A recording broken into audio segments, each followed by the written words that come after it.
안녕하세요. 공문서 바르게 쓰기를 준비한 강병호입니다. 오늘은 첫 번째 공문서란 무엇인가에 대해서 말씀드리겠습니다. 시작하기에 앞서 이 영상은 2018년에 행정업무 운영 편람, 2019년 행정업무 운영 실무 자료를 근거로 했고요.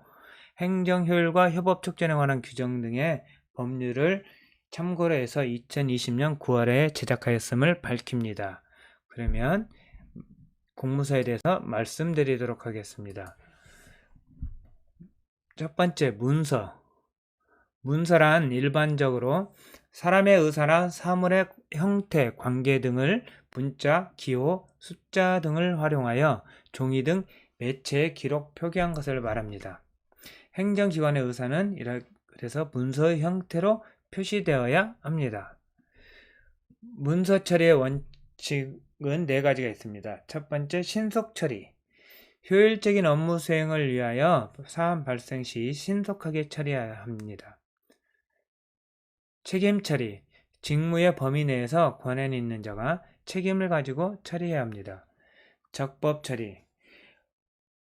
법령의 규정에 따라 일정한 형식 및 요건을 갖추어야 합니다. 전자처리. 업무관리 시스템, 전자문서 시스템에서 전자적으로 처리해야 하는 것을 말합니다. 그러면 공문서의 뜻을 말씀드리겠습니다.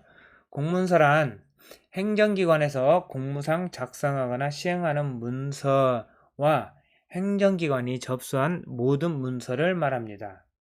여기에서 문서란 도면, 사진, 디스크, 테이프, 필름, 슬라이드, 전자문서 등의 특수 매체 기록을 포함합니다.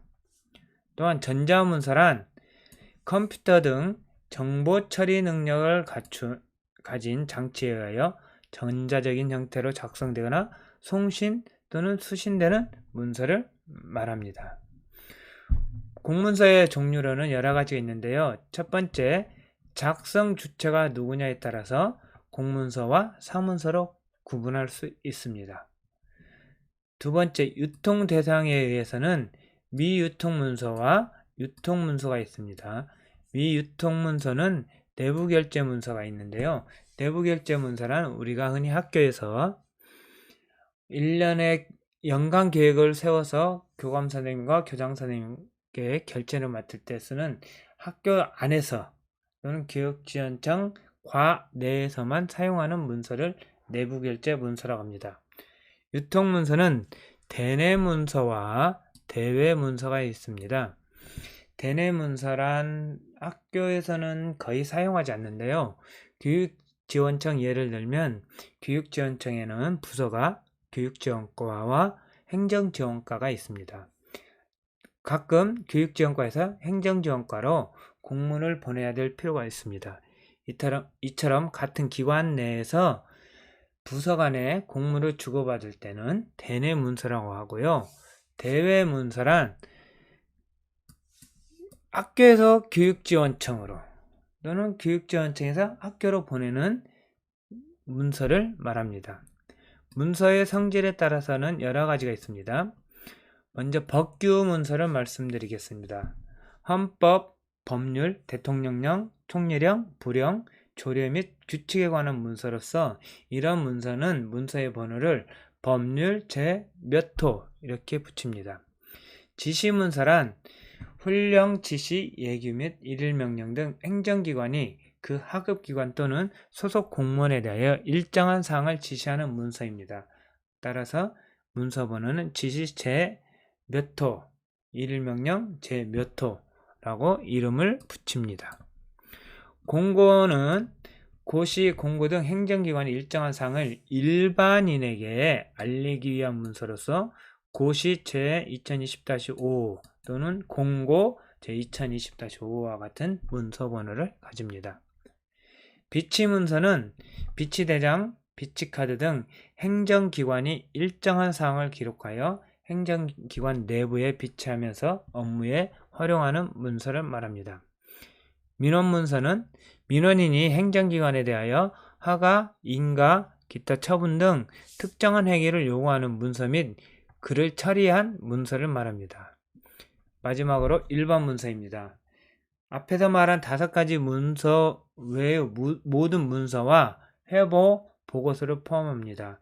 그래서 대부분의 문서는 시행문 형식으로 작성하는데요. 우리가 학교에서 주고받는 문서들은 보통 일반 문서라고 할 수 있습니다. 따라서 문서 번호는 교육지원과 몇 호, 초등학교 몇 호 이런 형태로 문서 번호가 붙고요. 회보 경우에는 회보 제 몇 호 이렇게 이름을 붙입니다. 공문서의 성립과 효력 발생에 대해서 말씀드리겠습니다. 공문서로서 성립이 되기 위해서는 첫 번째, 정당한 권한이 있는 공무원이어야 되고요. 두 번째, 직무의 범위 내에서 공무상 작성해야 합니다. 그리고 세 번째, 결재권자의 결재가 있어야 합니다. 여기에서 결재권자란 행정기관의 장, 즉 학교로 말하면 교장선생님이겠죠. 또한 위임 정결 규정에 의하여 행정기관의 장으로부터 결재권을 이임받은 자라고 하면 학교에서는 교감선생님 또는 부장선생님이 되겠습니다. 또는 이런 규정과 관련해서 자리에 없을 때 이를 대결하는 사람도 결재권자라고 할 수 있습니다. 문서의 성립 시기는 결재권자의 서명이 있음으로써 성립이 됩니다. 효력은 문서가 수신자에게 도달됨으로써 그 효력이 발생합니다. 이를 도달주의라고 하는데요. 교육지원청에서 학교로 보냈을 때 학교에서 교육청으로 보낸 공문이 학교에서 접수가 되었을 때,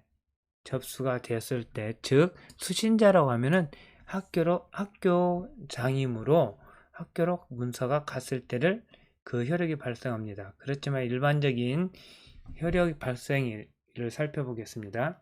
법규 문서는 공포 후 20일이 경과한 날부터, 공고 문서는 5일, 일반 문서는 당해 문서가 수신인에게 도달됨으로써, 전자문서는 파일로 등록된 때로부터, 민원 문서는 접수 처리한 경우에 효력이 발생합니다. 이상으로 제1편 공문서란 무엇인가에 대해서 말씀드렸습니다. 다음으로는 2편 공문서와 관련된 규정에 대해서 간단히 말씀드리겠습니다. 감사합니다.